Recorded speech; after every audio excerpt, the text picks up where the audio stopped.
Okay. All right, guys, catching some big old Lake Erie walleye today. Let's see, this one's got a little barotrauma. So I get one of these needles from Tractor Supply. We're gonna help this fish out so she can get out here free. Go a couple scales back. And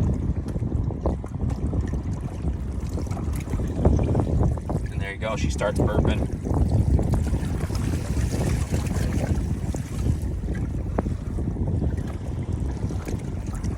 So I'm just letting the bubbles out to relieve that pressure.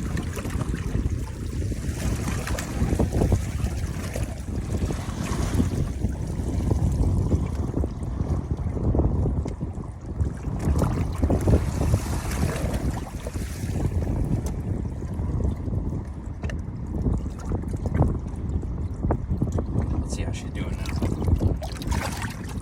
See how fired up she is now? Man. Pull that needle out of her. I'm gonna let her go.